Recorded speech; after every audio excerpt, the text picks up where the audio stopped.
Tes. Assalamualaikum warahmatullahi wabarakatuh.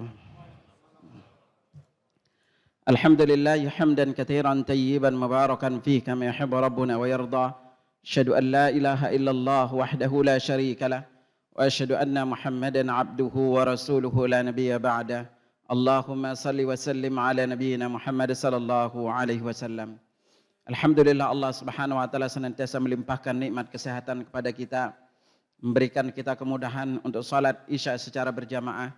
Maka ketahuilah ini adalah salah satu di antara nikmat besar Allah Subhanahu wa taala yang Allah karuniakan kepada kita.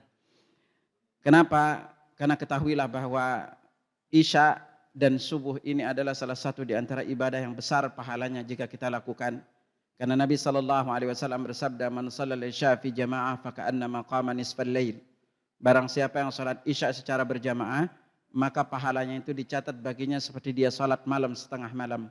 Wa man shalla subha fi jamaah, dan barang siapa yang salat subuh juga secara berjamaah, faka'annama shallal laila kullah, seperti dia itu salat semalam suntuk. Itu kalau kita gabungkan dengan subuh.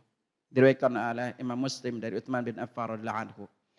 Nah, jamaah rahimakumullah, kalau kita bertanya limata nasum, kenapa sih kita diperintahkan berpuasa?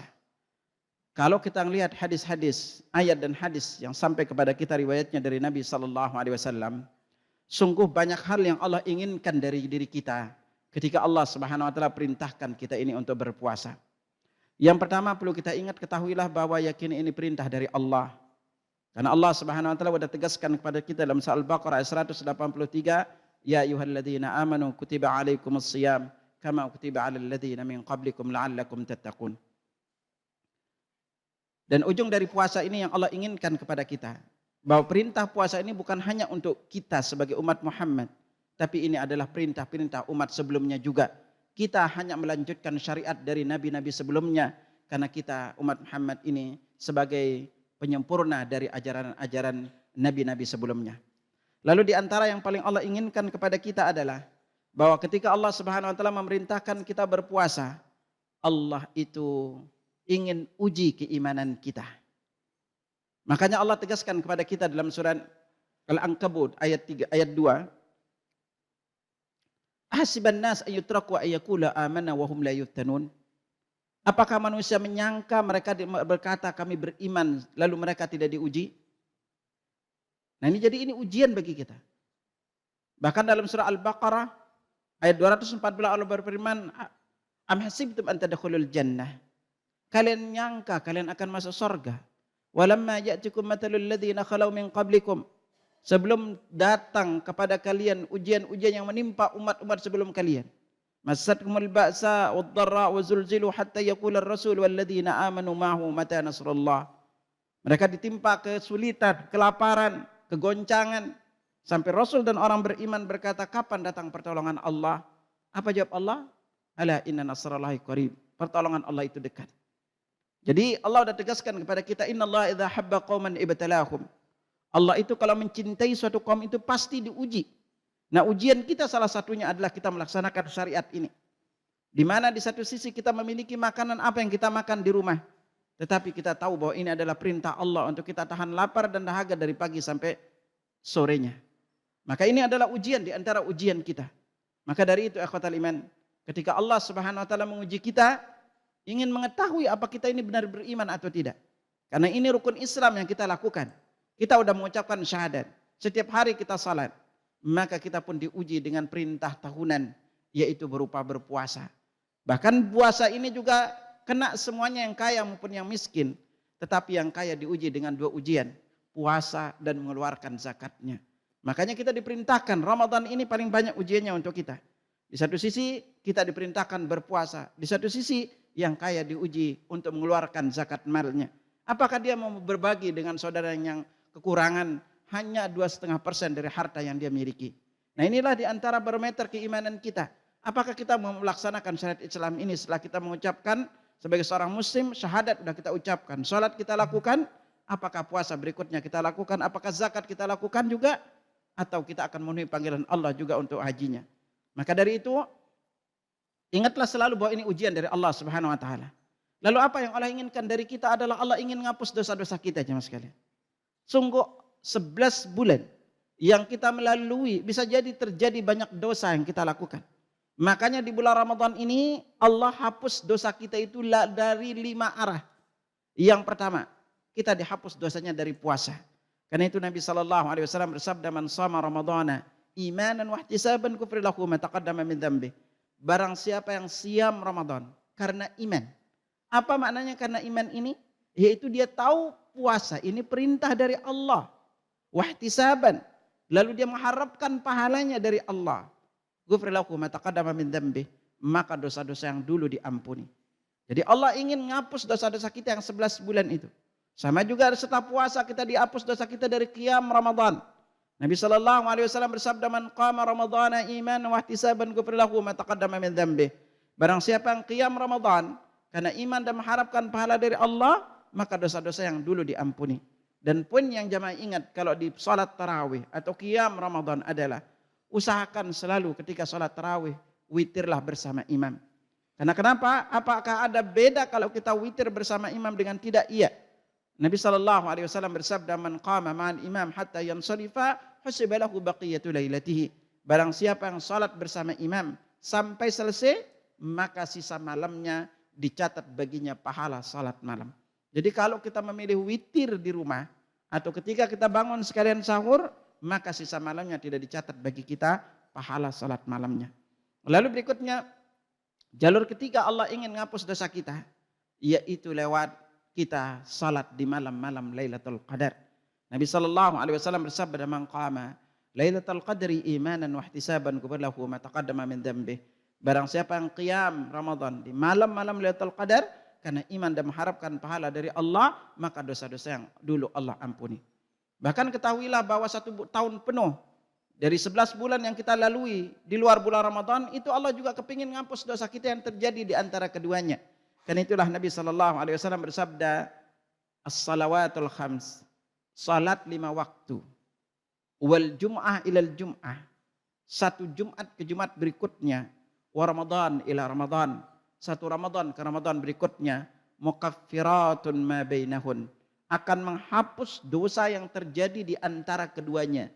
Idza janabil kabair. Selama dia menjauhi dosa besar. Jadi kita dari salat yang kita lakukan setiap hari itu. Lalu kita salat Jumat ke Jumat berikutnya. Bahkan 1 Ramadan ke Ramadan berikutnya. Semua itu berfungsi untuk menghapus dosa-dosa kita. Dan yang kelima, jalur Allah menghapus dosa kita adalah lewat kita mengeluarkan zakatul fitri. Zakatul fitri di antara fungsinya adalah untuk menutupi kekurangan puasa kita dari perkataan sia-sia dan perkataan kotor dan keji. Lalu apa yang Allah inginkan dari kita ikhwatal iman di bulan Ramadan ini? Allah ingin mengajarkan kepada kita itu bahwa ada waktu-waktu terbaik beramal saleh. Ada 15 sebenarnya waktu terbaik beramal saleh ini. Ada yang terulang setiap hari. Ada yang terulang itu sekali seminggu. Ada yang terulang sekali sebulan. Ada yang terulang sekali setahun. Maka inilah di antara yang terulang sekali tahun itu Ramadan ini. Ada yang terulang setiap hari seperti waktu sahur, pagi dan sorenya.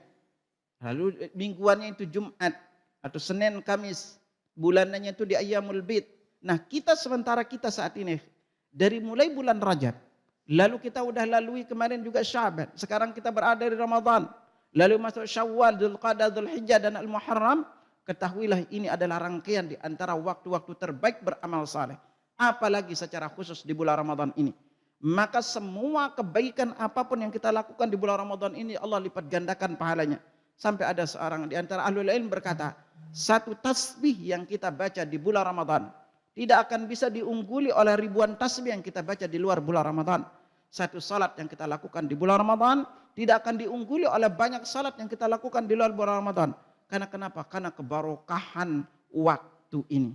Ketahuilah kita sebagai seorang muslim, apalagi yang laki-laki, kita dilipat gandakan umur kita itu lewat 3 jalur. Yang pertama hariannya, yaitu lewat salat berjamaah. Kalau kita salat sendiri kita sudah tahu pahalanya 1.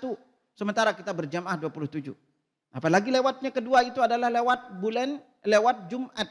Hari Jumat ini juga ladang amal yang banyak kita diberikan kebarokahan oleh Allah. Dan yang terakhir itu kita dibarokahkan umur kita itu adalah lewat malam Lailatul Qadar.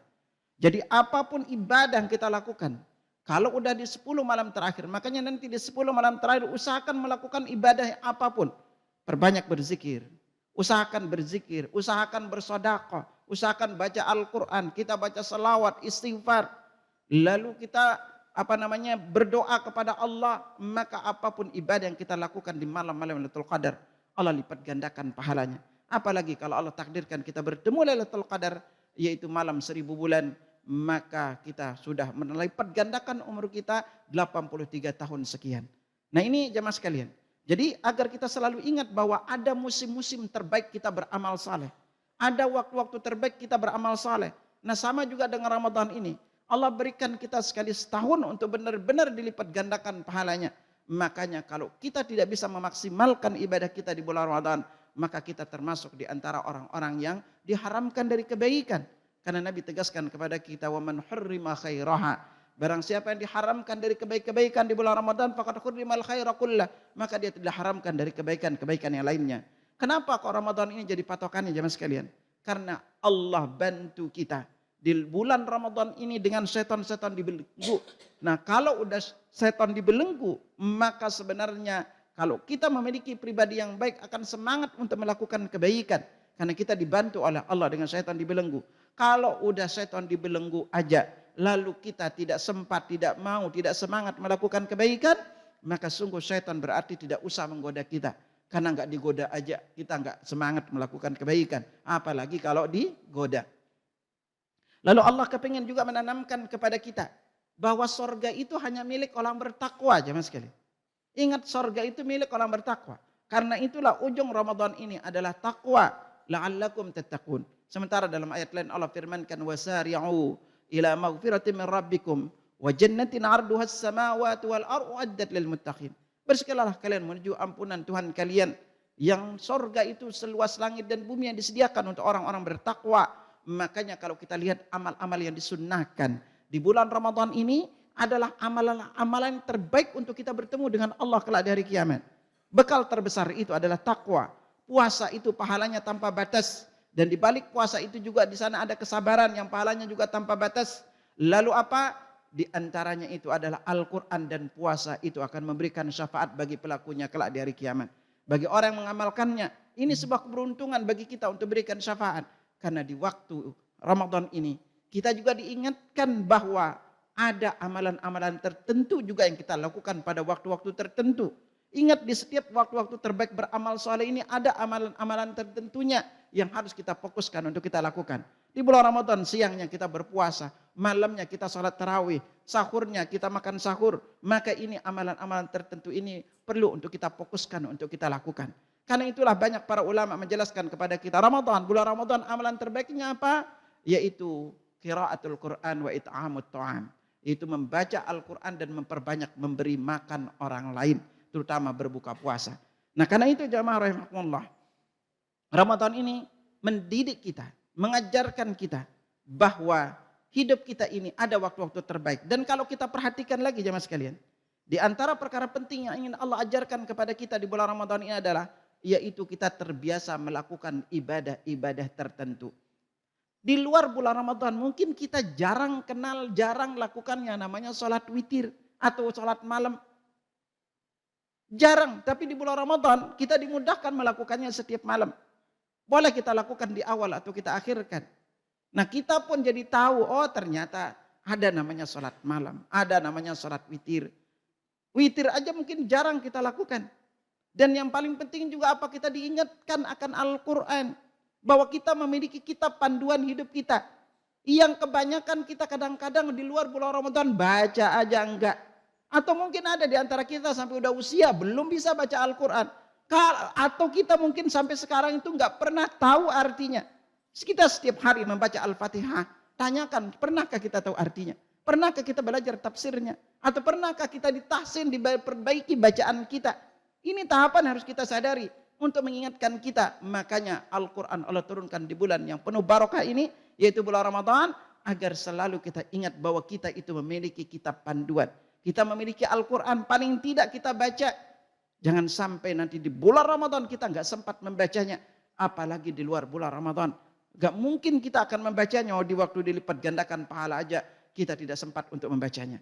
Lalu yang ingin Allah ajarkan kepada kita ikhwatal iman di bulan Ramadan ini adalah Allah ingin nyentuh diri kita sebagai seorang muslim bahwa kasih sayang kita itu kita adakan karena kenapa? Kita tahu rasanya lapar. Kita tahu rasanya dahaga. Makanya kita jadi peduli dengan saudara-saudara kita yang kekurangan. Jadi peduli dengan saudara-saudara kita yang membutuhkan bantuan. Makanya ibadah di bulan puasa ini memberi makan termasuk ibadah besar juga pahalanya. Dan kita juga lewat bagi yang memiliki kelebihan harta itu dianjurkan bahkan diwajibkan untuk berbagi dengan saudaranya. Karena itulah Allah berfirman wa fi amwalikum haqqun lis-sa'ili wal mahrum. Di dalam harta kalian itu ada hak untuk orang-orang meminta dan yang membutuhkan tapi tidak meminta-minta. Nah gitu ikhwatal iman. Jadi 30 hari ini adalah madrasah Ramadan bagi kita. Pendidikan bagi kita. Untuk kita terbiasa baca Al-Quran.